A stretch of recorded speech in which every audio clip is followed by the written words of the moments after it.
Hello, ladies and gentlemen. Good morning. We are racing to 2024, and urge, I recommend that we all take learning seriously. As for me, I learn every day. Social media is not a place I go to relax. It's part of what I regard as my regular place of learning. This very morning, I learned something I did not know yesterday. The meaning of the Yoruba title, Kabiyesi. Kabiyesi is a title the Yoruba people usually apply to their kings and queens. I learned the meaning this morning from no less a person than Rufai Oseni of Arise Television. He's a Yoruba guy, I believe, from the state called Ogun. He explained the meaning of this title.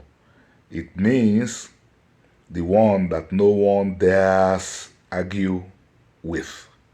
I repeat, Kabiyesi, Kabiyesi,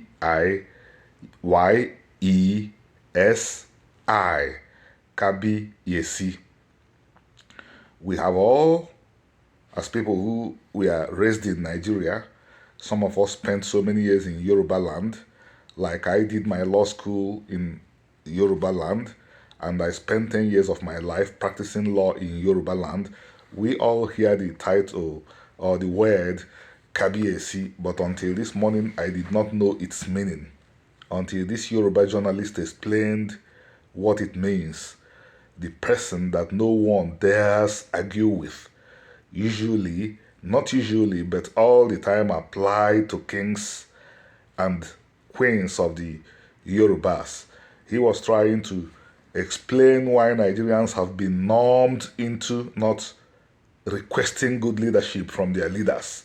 Because according to him, and I believe he's talking about the Yorubas, because he's not talking about the Igbos, that we have been normed into not requesting good leadership, not asking questions of our leaders. Of course, he's not talking about the Igbo people. In the case of the Igbos, there were no kings. The only king was God. And the Igbos were perfectly free to discuss with God, to argue with him. Why am I highlighting this point on the 28th of December 2023? Some followers of this channel have argued for months with my video where I said that the notion that Yorubas and Igbos are related is baseless. They rely on what they call genetic testing. And I tried my best to explain to them that no DNA tests of these two ethnicities were conducted. And that even if they were conducted and some similarities were found, they still mean nothing. Because the differences between the DNA sequence of two individuals is almost insignificant. Likewise, the similarities between the DNA sequences of two nations is also almost insignificant.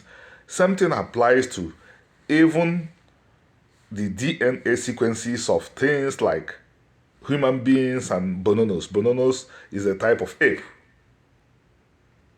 So, even if you found similarities between the genomes, the sequences of the Igbos and the Yorubas, you have not found anything.